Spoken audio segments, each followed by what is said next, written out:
Inside Story Uganda, real source of political updates.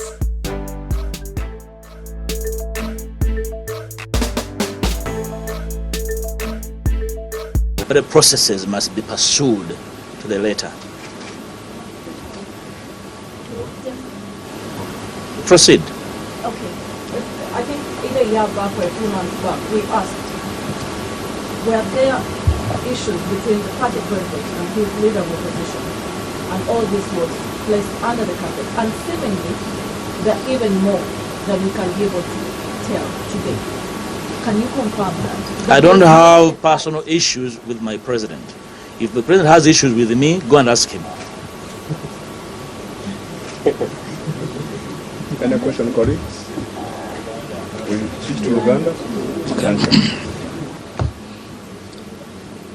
Njagala okubaaniriza olwaleero lunasabye okwogerako n'eggwanga ate n'okubeebaza okubeerawo ku twatutuusa obubaka bwange eri eggwanga lyonna. Ekisooka bannayuganda bangi badde balindiridde nga beebuuza kikyenzirako, kikyendowooza, kikyenkola. Njala kuddamu ensonga bbiri enkyaleero okutangaza kyendiko. Ekisooka okukakasa bana NUP nti nkyali memba mujjuvu, sinaba kuloota yadde okulowooza okuva mu kibiina kye natandika mu bwagazi ne mu kwewaayo ne mu kwefiisa. Singa nali njagala byangu nandibadde ngenda na biriwo, naye okutandika NUP ne bannange kwali bumalirivu na bwagazi bwakolagana n'abalala okukyusa Uganda. N'olwekyo tewali muntu yenna ajja kungoba mu NUP, tewali agenda kunsindiikiriza. N'abadde bagezaako kunsindiikiriza nti ngende, njala bagamba nti wendi, era ngenda kwetaba mu bbanga eriddako mu mulimu omunene ogw'okukyusa enkola y'ekibiina. Ekibiina kibe nga tekitambula nga bwe twagala okujja mu buyinza, nga kitambulira mu biragiro naye nga kitambulira mu kugoberera amateeka n'emitendera, okuwuliziganya nga waliwo obutakkaanya ku nsonga yonna, okuwabuligana n'okuwangana ekitiibwa. Obanga oli memba, oli mukulembeze, oli full soldier, yenna gwe bawa ddata, gwe bapangisa okunvuma, ojja kunvuma ndi mu kibiina era nja kuddamu nga ndi mu kibiina. N'olwekyo sigenda kuseeseetuka, ndi deputy president w'ekibiina. Ekibiina we kiri nakiteekako amaanyi gange, obudde bwange. N'olwekyo omuntu yenna alowooza nti bw'onontyobola nga nva mu kibiina mwendi. Ekyokubiri, okuddamu okutegeeza eggwanga ensonga gye nayisa mu kiwandiiko nti siina musango gwe nazza, era n'abagamba nti nyina omusango gwe nazza tebagunnyonnyola mu mateeka okujjako okupalapalanya.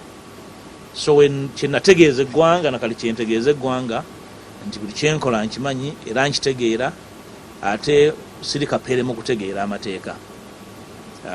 Ekyokusatu, okutegeeza abo bonna betukkaanya mu Uganda gye twagala okuzimba empya nti nja kubeera nammwe era sijja kukyuka era sikyukanga, naye okujjako okweyongera obumalirivu, naddala nga ndaba embeera eyagala okujjawo ey'okusindiikiriza, okunyigiriza n'okutyoboola abantu abakoze byonna kyetusobola okuzimba wetutuuse. Nja kutambula nammwe, si mu NUP mokka, n'ebibiina byonna ne bassekinnoomu abakkiriza mu nkyukakyuka era nga bakkiriza nti Uganda weeri yeetaaga obununuzi obw'amangu. Kineeraliikiriza nti mu kiseera Amayi Museveni amaze okulangirira obwakabaka bwe, ate ffe abaagala enkyukakyuka tuli mu kulwanira bukunkumuko na bitole bya mmere. Nga Amayi Museveni amaze okuzza akakyuka ebyokulonda ketugamba nti kaakwata mu kalulu akaggwa, ffe ekibiina nga NUP ekisinga obunene mu opposition tuli awo, tuli mu kwemagaza nga zadde ekifudde. Kyonna kye tulowoozaako, kyonna kitutegeeza ggwanga, naye tuli mu mbeera ya kinyumu. Ngenda kwetaba ne bannange bwe tuli mu kuvuganya nga nsinzira mu kibiina kyange n'okwagaza ekibiina kyange ddala okwagala enkyukakyuka so si okwagala n'okwenyumiriza mu kinyumu. Tukole ebyo ebisoboka nene munda mu kibiina okulaba nti wabeerawo enkyukakyuka ezinaalambulula enkwata y'ensonga, enkwata y'ensimbi, enkwata y'obukulembeze n'empisa mu kibiina okutwaliza wamu, kubanga kye kimu ku bintu ebyekkekwa mu kibiina kyaffe. njagala kuugumya bannayuganda naddala abawagizi baffe abali ebunaayira. Bannaffe abali ebunaayira batuwagidde nnyo okuva bwe twatandika NUP. Beewaayo nnyo obudde bwabwe, ssente zaabwe ze bafuna mu bugubi okuyimirizaawo emirimu gy'ekibiina. Njala bategeeza nti sigenda kuseeseetuka ku ebyo bye mumanyiiko era bye nkyaliko. Ekyokubiri nti nze ne bannanga balowooza nti tuziŋŋamye okukwatagana okulaba nti tuteekawo enkyukakyuka ez'omuggundu mu mateeka agafuga ebyokulonda, kubenga okwetaba kwamwe mu byobufuzi tekukoma kuteeka biwandiiko ku mitimbagano na kusonda ssente, naye nga musobola okulonda, musobola n'okubaako bye mubuuza mu butongole ne muddibwamu nga bannayuganda ab'obwebange, nga mwe muli n'okuteekawo ennongozi za musemateeka okulaba nti bannaffe abali e Bulaaya, abali e Bunaayira, abali mu nsi nga babonaabona beetaba mu kukyusa eggwanga lino, so si mu bigambo bugambo. Ekisemberayo ddala njagala okukakasa banna NUP nti ndi nammwe wendi, era buli nsonga yonna gye tutakkaanyaako tujja gitereeza mu kibiina, naye ng'enkola y'ekibiina gye ngenda okutabamu okukyusa. Mwebale nnyo. Some question? Yes, sir.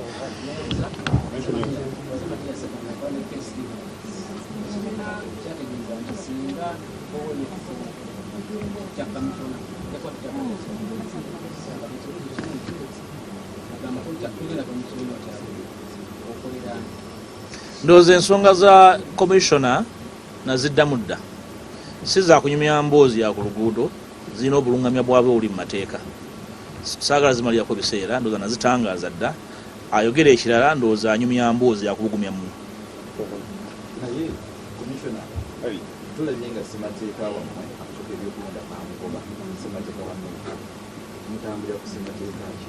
Badde nsaba ekibuuzo ekyo kiwali essaabawandiisi w'ekibiina ye custodian wa ssemateeka w'ekibiina, era omubuuze lwaki na buli kati tetulina ssemateeka mutongole.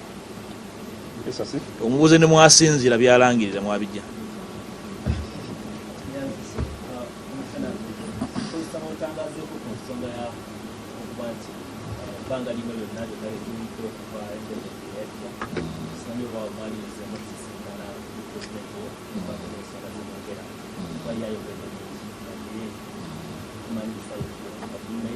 Simanyi lwaki mwaba musinkana temubuuza oba yali ansinkanyeeko, naye sinnaba kumusinkana naye mulengera ku mitimbagano, ku nnyimbe, ku press conference.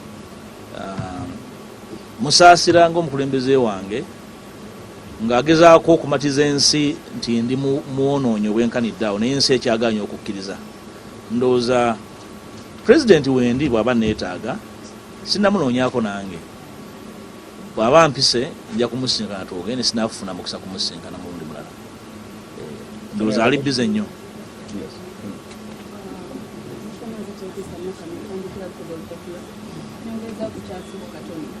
Emabegakaawo pulezidenti wa NUP yayita olukiiko lw'abantu bonna aba NUP, naye kiteeberezebwa abantu bonna aba NUP nga be baana ababaka ba NUP, naye kiteeberezebwa nti tewaliyo. I just want to confirm with you oba waliyo. Ekisooka okusalawo okugenda mu lukiiko nze mba nsazeewo, era bwe ngamba sijja kugenda era nze mba nsazeewo. Olukiiko olwo lwampitibwamu naye nga tewali nsonga ya Simba eruntwalamu. Simanyi oba mwamanya ebyafaayo nga byali bya Simba ebyaluvaamu. Sitera nnyo kwagala kwetaba mu nkiiko za mukolo bukolo. Njagala nnyo enkiiko z'ebyobufuzi eziba zenkana zirina okuba nga zirina ekigendererwa ekirambikiddwa, obwemu ku buwabuzi bwenja okuwa pulezidenti nga tuzeemu okusinkana. Amanya zitwerondayo nakolera nti nekika njala kubuuzaako ku nsonga yebagamba nti weekweka nnyo obwakabaka lwakugambako ngaoza okitiibwa waaki naye ngaate eno byokola nga tebijjamu ekyo nga kiriwa kyenkola nga ziraga nti walya ssente okusinziira ku bbaluwa eya NUP. Kati ndi ku peegi ki naawe. Ekisooka ekitiibwa tibakigabira ku luguudo. Oyo yenna akementererwa emmeeme olw'ekitiibwa nyirimu kye yampa alina obusaasizi bwange. simanyi gwammwe gyova olina abo ebitibwa bameka ku kyalo oba mu famire,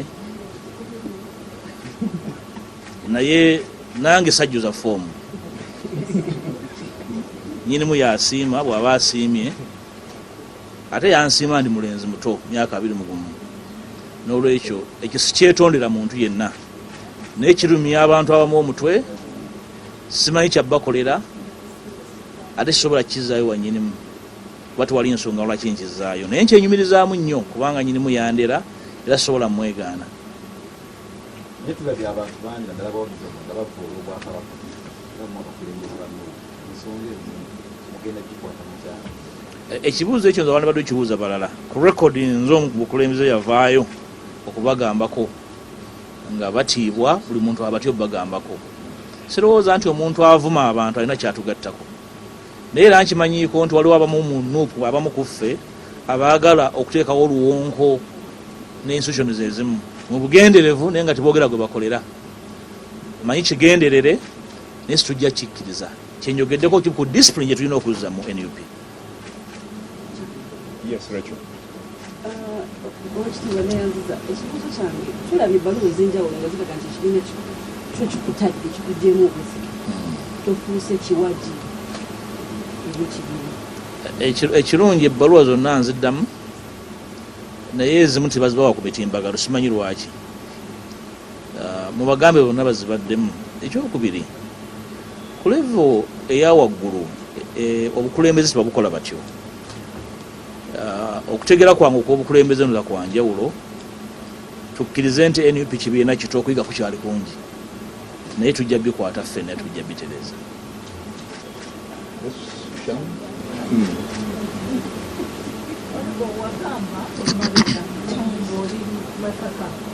wagamba nti abasiiwuka empisa mu NUP ojja kubagolola ettundu, olwaleero bakyakulemeredde. Era okugolola abantu ettumba si mukolo, tujja bakuŋŋanya ku mukolo owamanseeko amazzi wagolola ettumba. Kirimu okusomesa, kirimu okujjukiza, kirimu okukangavvula, naye kyonna kitwala obudde, kubanga okuzimba ekibiina nga institution eggumidde, eyimiridde nga teyimiridde, erina emisingi egyasimbye mu musenyu, kitwala akaseera.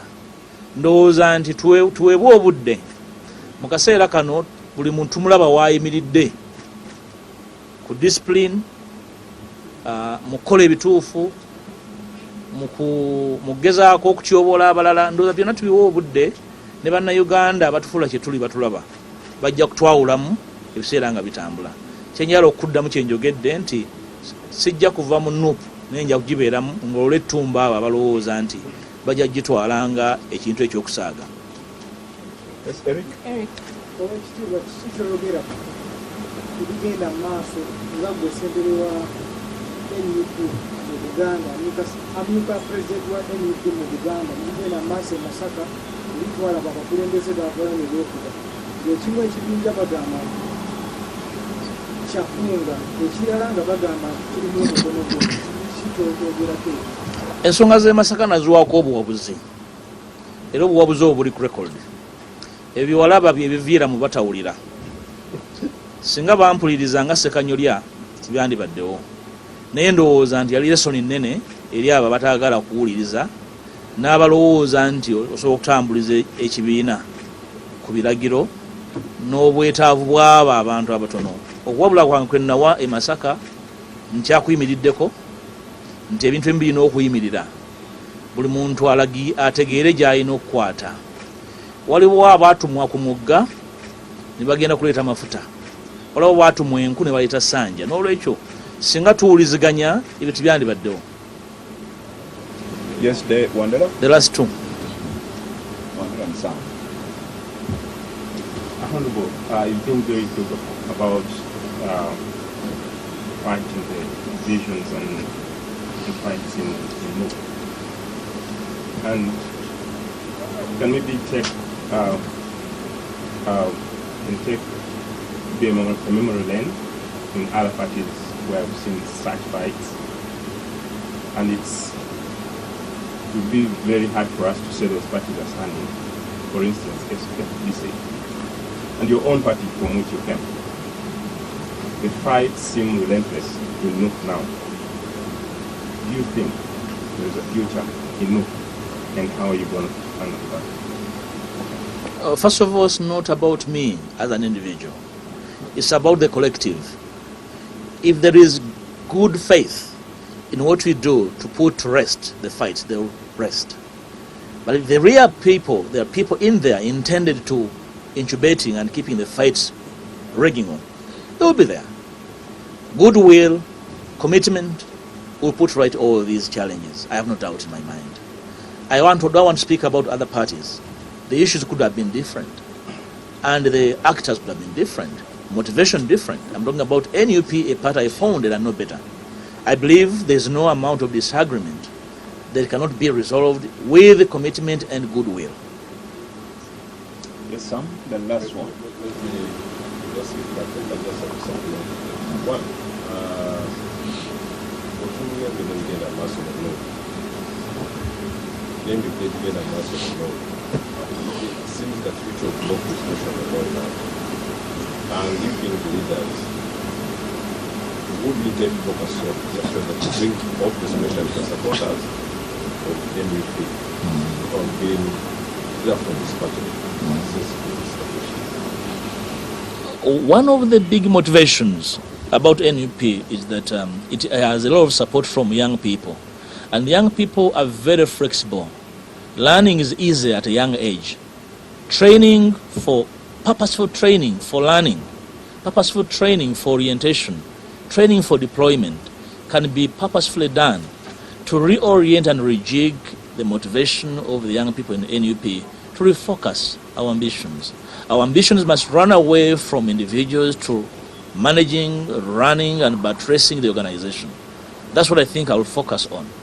Otherwise, we must be able to build a party beyond the duration of our ambitions as individuals. Build a party for posterity so that our grandchildren must find it around and available to propagate and promote the very values for which it was founded. That's my view and motivation. It's not an event, it's a long haul and must be commitment to go the long haul. Give me a chance to ask his question.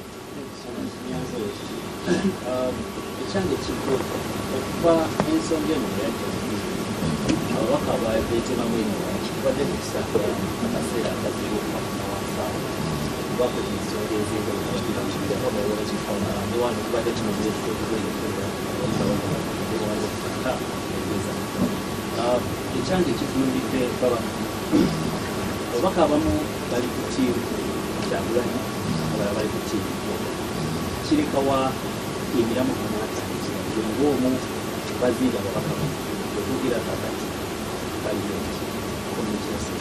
ekisooka saagala mubaka yenna abeere wa Mpuuga oba wa Kyagulanyi. Singa omukufu olwaleero mukama amujjula obeera waani ofuuka waani. Ababaka ndowooza babeere encouraged okuyimirira ku principles kijja okukkiririzaamu. Bw'obanga okkiririza mu due process nti ebintu birina okukolebwa mu mitendera ate emituufu, ekyo ky'oba okola ki? Ky'oba ogoberera. Bw'ogamba nti kino kikoleddwa mu bwenkanya, ky'oba oyimirirako. Ekibiina kyaffe kya byewuunyo kirimu ababaka ba paalamenti. Kuba ekifaananyi omubaka wa paalamenti ng'atya n'okwogera kyakkiririzaamu. Ndowooza awo wali obulemu.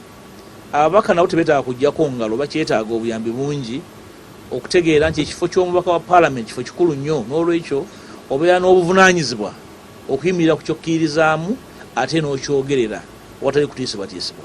Eyo ensonga enkulu. Mwebale nnyo bannange.